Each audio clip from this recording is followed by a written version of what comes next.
A partir de estos momentos, nos enlazamos con las regiones del país a través de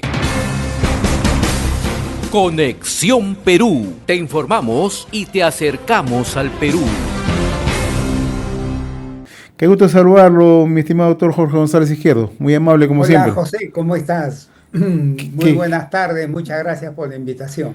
ayúdenos un poco a mirar el panorama económico, cómo estamos cerrando el año 2025, ¿no?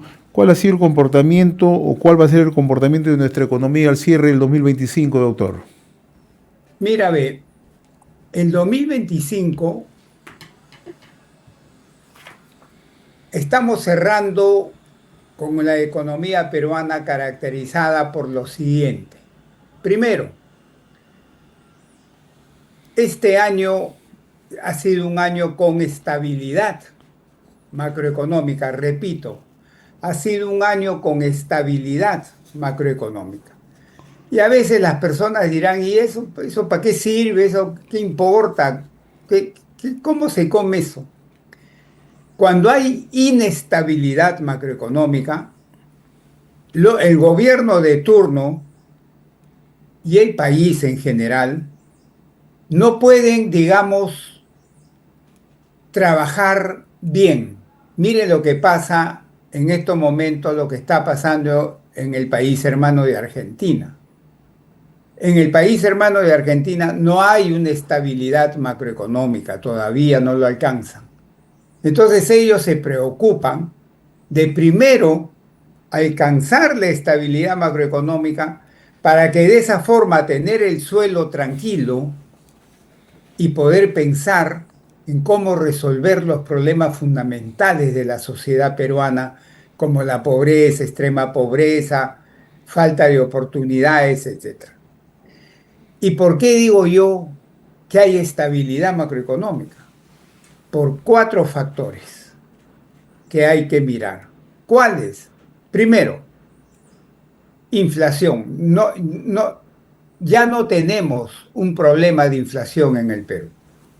La inflación está en 1.3, 1.4% anual, dentro del rango que se considera normal para el Perú. Eso es como una persona que tiene la temperatura corporal dentro de su rango de 36.5 a 37. Está normal esa persona, no tiene fiebre. El Perú está normal en materia de inflación, no tenemos fiebre inflacionaria, primero. Segundo, el empleo. Según estadísticas del INEI, el empleo adecuado, que es el que interesa que crezca, porque la alternativa al empleo adecuado es el subempleo, que no favorece mucho ni a los peruanos ni al Perú, sino el empleo adecuado. El empleo adecuado a lo largo de este año, ¿no?, ha crecido alrededor de 5%, incluso un poco más. Entonces 5% o incluso un poco más es un crecimiento bastante apreciable. Ya van dos. No tenemos inflación, problema de inflación, perdón, y el empleo adecuado está creciendo a tasas bastante adecuadas. Tercero, la economía peruana este año, desde mi punto de vista, va a crecer entre 3.3 y 3.4%. En general, alrededor de 3%. Y alrededor de 3% se le considera el crecimiento potencial actual de la economía peruana. Entonces, en otras palabras, estamos creciendo de acuerdo a nuestro potencial. Ni más ni menos. Eso es lo que cualquier economía quiere obtener, que crecer de acuerdo a su potencial. Para que la gente me entienda, eso es como cuando uno compra un carro y el fabricante diseña el carro para que su velocidad de crucero sea 100 kilómetros por hora. Pero yo agarro y le meto 150 kilómetros por hora. Lo estoy forzando. Ese carro en algún momento se va a malograr. ¿Por qué? Porque estoy corriendo a una velocidad por encima de la velocidad potencial que se considera que tiene el carro. En el Perú el equivalente al 100 kilómetros por hora es alrededor de 3% anual. Entonces, si crecemos de acuerdo a eso, vamos bien. Tercer, entonces, indicador. Y último indicador, la sostenibilidad fiscal, que tanto preocupa a muchos países en el mundo, inclusive los grandazos, ¿ah? Están bien preocupados por la sostenibilidad fiscal. En el Perú, hoy día no tenemos un problema grave que comprometa la sostenibilidad fiscal en el tiempo en el Perú. Y para que otra vez la gente me entienda fácil, ese es como si yo estoy en la calle y veo un semáforo. El semáforo tiene luz roja, luz ámbar y luz verde. El Perú, en materia fiscal, de sostenibilidad fiscal, está en luz ámbar. Puede convertirse en rojo, sí, pero también puede convertirse en verde. También lo ideal es que se convierta en verde, no en rojo. ¿Y de qué va a depender eso? Fundamentalmente de dos actores. En primer lugar, y en ese orden de importancia, del Congreso, de los señores congresistas, que ya se dejen de estar directa o indirectamente promoviendo iniciativas de gasto, de gasto, de gasto, de gasto, que llevan a que el gobierno gaste, gaste, gaste más allá de su sueldo. Esa es como una persona que gana 1.800 soles al mes y su familia lo obliga a gastar 3.000, 4.000 soles al mes. ¿Cómo puede gastar 3.000, 4.000 si gana 1.800? Pidiendo prestado, me endeudo, por eso no es bueno. Entonces, los señores congresistas tienen que entender esto. Y segundo, el Ejecutivo, pues, el gobierno, y no solo el gobierno, sino los gobiernos regionales y principalmente los gobiernos municipales, que tienen que gastar de acuerdo a sus ingresos, de acuerdo a su sueldo, no gastar mucho más de eso. En el Perú estamos todavía en luz ámbar, pero hay que evitar irse a luz roja, y he dicho que ahí depende principalmente del Congreso y del Ejecutivo, entendiendo por Ejecutivo también los gobiernos regionales y municipales, y irnos al luz verde. Por eso digo yo que tenemos estabilidad macroeconómica actualmente en el país. Ahora, doctor, ¿podría afectarnos esta marcha económica la incertidumbre política que de una u otra manera siempre se recoge en una campaña y estamos en un proceso electoral? En abril tenemos elecciones generales, en diciembre tenemos elecciones para gobiernos subnacionales y aparte de eso el tema de la presión fiscal, ¿en algo puede afectar nuestra economía en el 2026? Sí, claro, claro que sí, por supuesto que sí. Y va a depender de cómo se desenvuelva primero el proceso de elecciones que nos va a llevar a elegir al próximo presidente del Perú y a los próximos senadores y diputados del Perú. Si nosotros los peruanos volvemos a elegir a personas o movimientos que cuestionan duramente la economía, el sistema económico del Perú, entonces ahí sí es probable que tengamos perturbaciones económicas. Por ejemplo, ahí el dólar es probable que haga esto, ¿no? Que ya no siga bajando o chato, sino comience a subir. Oye, González Izquierdo dirán, ¿y tú cómo sabes eso? Miremos el año julio del 2021. ¿Qué pasó?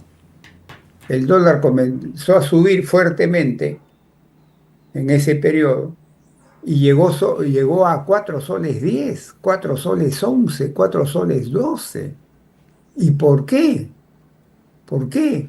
Porque tomaba el gobierno el señor Pedro Castillo y hasta ese momento él había llegado a esa posición, ¿no? Diciendo cosas muy duras contra el sistema económico imperante que luego se moderó sustancialmente.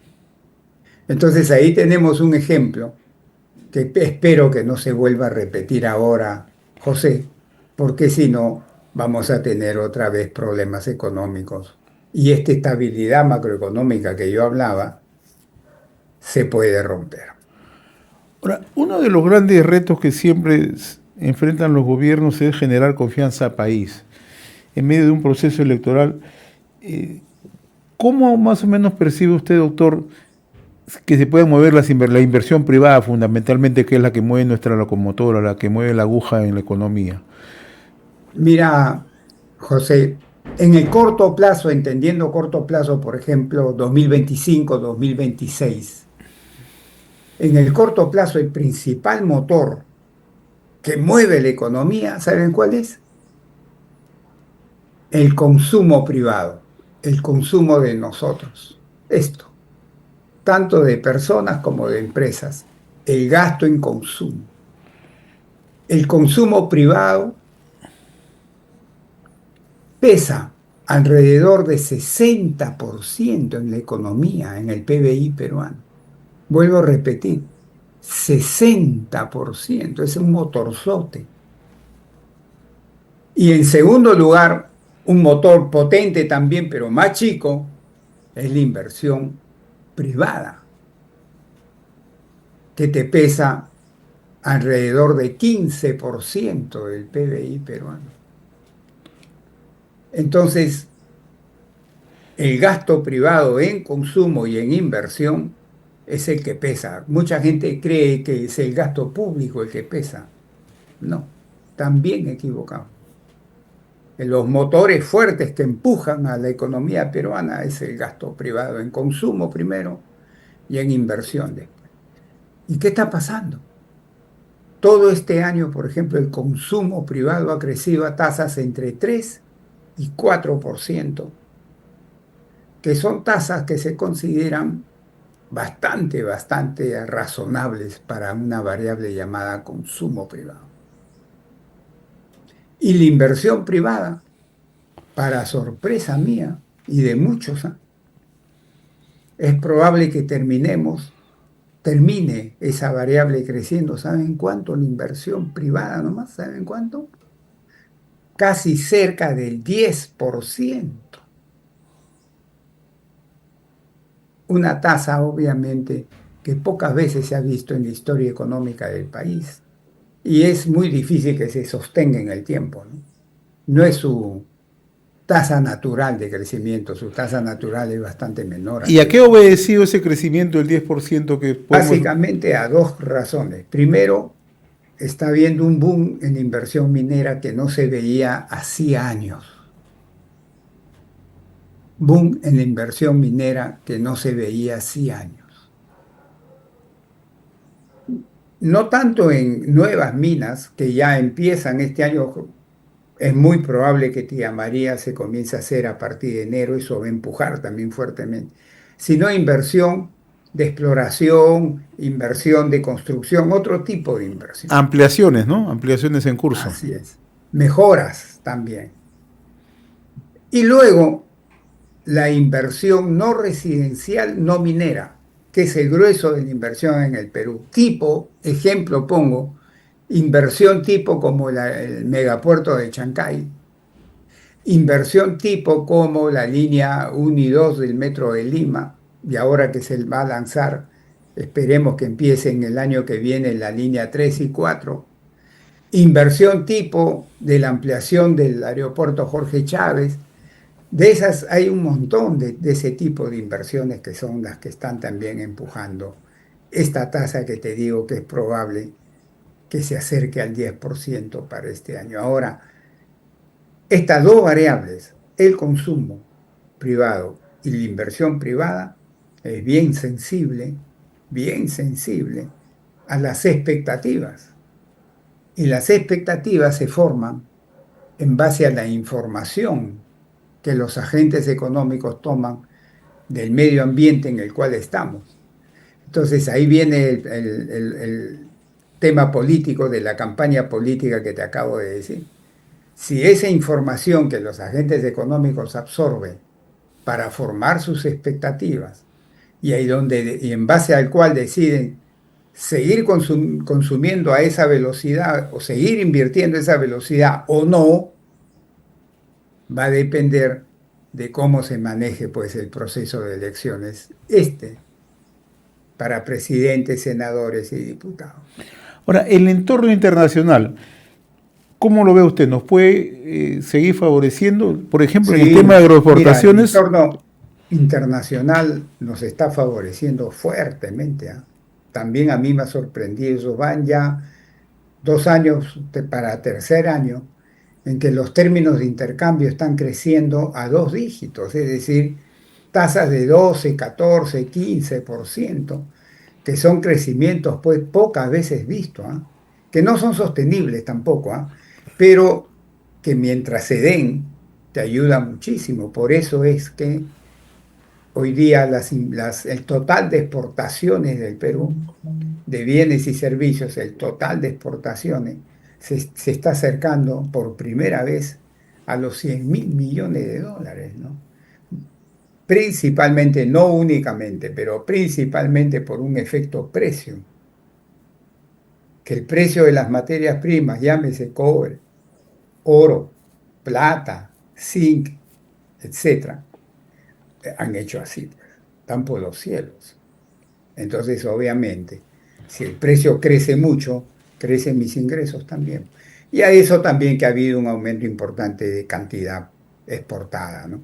Pero la suma de los dos te explica este resultado de que nos acercaríamos a los 100.000 millones de dólares que nunca en la historia económica peruana se ha alcanzado esa magnitud. Y otro factor son las agroexportaciones. Conversaba con el gerente de AGAT, que es la Asociación de Empresarios Agrarios, y él explicaba que en comparación al 2024-2025 es un año promisorio. Va a crecer. Sí, sí, sí. El agroexportación creció a 2 dígitos este año, ha crecido arriba del 10%, creo que 15, 16%, un crecimiento bastante importante, bastante considerable, ¿no? La agroexportación es un negocio, una actividad que está teniendo buen desempeño y sus perspectivas para el año 2026 son bastante buenas. A pesar, a pesar que el precio del dólar, es decir, a pesar que el tipo de cambio ha bajado este año 10%, ¿no? A pesar de eso. Ahora, doctor, el tema de la informalidad. La minería ilegal mueve mucho dinero. Ya incluso se habla que las exportaciones no legales por producto del oro van a superar a las legales, ¿no? O sea, somos una economía informal. ¿Cómo superamos eso? Esto es uno de los grandes desafíos y usted es una de las personas que conoce bastante bien el tema. Mira, ve, la informalidad laboral, según el INEI, el año 2024, no tenemos cifras para este año todavía, pero al año 2024 la informalidad laboral fue de 71%. Vuelvo a repetir, 71%. Es una de las informalidades laborales mayores en América Latina. Y la informalidad empresarial supera el 80%. Entonces, en términos de informalidad en general, estamos mal, mal. Y dentro de esa informalidad está pues los negocios ilícitos, los negocios delincuenciales, en donde aparece ya con toda su fuerza y en toda su dimensión la minería ilegal, ¿no? Que, como acabas de decir, algunas estimaciones privadas dicen que está por ahí ya las exportaciones de oro legales, y las ilegales ya están por ahí, y quizás la ilegal ya la comienza a superar. Y lo que sí ya parece definitivo es que las exportaciones ilegales de oro ya han superado bastante, ya en forma bastante apreciable al narcotráfico.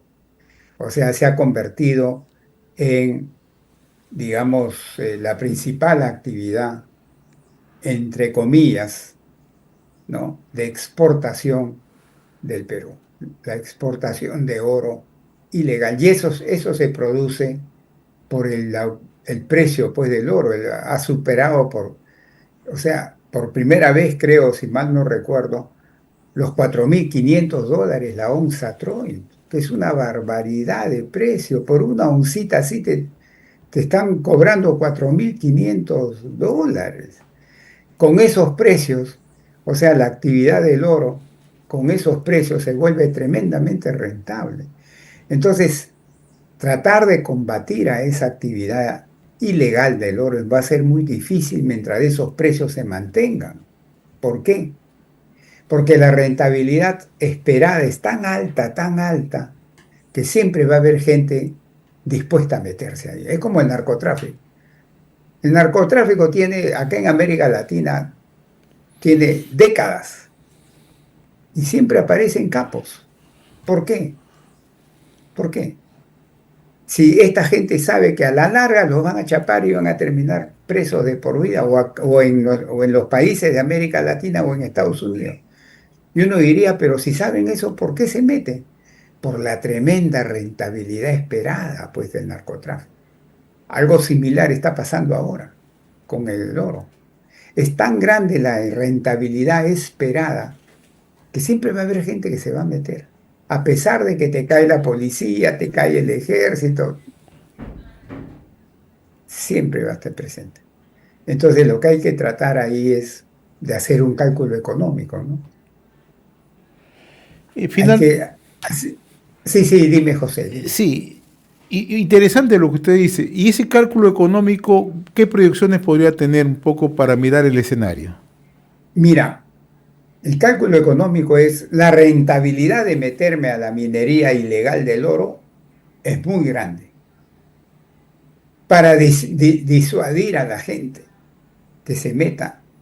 Entonces también el costo de meterme a la actividad ilegal del oro también debe ser muy grande, ¿no? Para que haga pensar 2, 3, 4, 5 veces a la gente si me meto o no me meto. Pero si la rentabilidad del oro ilegal es así, y la rentabilidad de cualquier alternativa que le ofrezca está bien baja, él siempre se va a tener el incentivo de meterse, pues siempre. O sea, le ofrezco cultivos alternativos y se van a preguntar, ¿y cuál es la rentabilidad de meterme en eso? Acá. Y en el oro, acá. Me meto al oro, pues, porque es mucho más rentable en términos esperados. Entonces, y encima con la corrupción que hay, el costo esperado de meterme a la minería ilegal del oro se reduce y la rentabilidad esperada aumenta.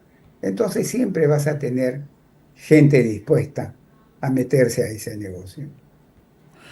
Finalmente, doctor, ¿cómo, ayúdenos, explíquenos con la capacidad didáctica que usted tiene, cómo podemos entender que vivimos en medio de zozobras políticas, inestabilidad política, vivimos en medio de una economía informal, vivimos en medio de una inseguridad ciudadana que cada día azota al país, pero seguimos creciendo, no en las cifras que quisiéramos, pero se mantiene la economía? ¿Cómo entender este fenómeno en el país? O sea, ¿tenemos un modelo suficientemente fuerte? Mira, por las siguientes razones. Primero, que a pesar de lo que has dicho tú, hay estabilidad macroeconómica y eso afecta positivamente a la economía peruana bastante fuerte, el tener estabilidad macroeconómica. Eso ayuda muchísimo a seguir creciendo. En segundo lugar, el tremendo comportamiento positivo de los términos de intercambio, los precios de las materias, de las exportaciones versus los precios de las importaciones están arriba. Entonces, el segundo factor que te explica eso es el comportamiento muy positivo de los términos de intercambio. El tercer factor es que, en cierta forma, el sector privado peruano ya ha desarrollado una capacidad de adaptarse a esos cambios, a esas amenazas, a esas incertidumbres que tú estás diciendo, José.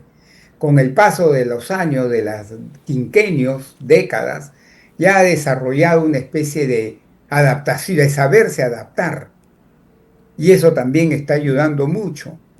Y en cuarto lugar, las empresas peruanas se están tecnificando, profesionalizando, y eso también ayuda bastante a que cuando hay una circunstancia de inestabilidad, incertidumbre, eso ayuda bastante a digerir esa circunstancia, ¿no? Doctor Jorge González Siquelo, siempre es grato conversar con usted y yo le agradezco siempre la gentileza que tiene con RCR, Red de Comunicación Regional, y desearle los mejores éxitos para el año 2026. Saludos. Gracias, José, a todos ustedes también y a nuestros compatriotas. Bendiciones y ojalá tengamos un mejor año 2026, ¿no? Le agradezco como siempre la cordialidad. Hemos presentado Conexión Perú. Mañana retornamos para seguir informando y acercándote al Perú a través de Conexión Perú.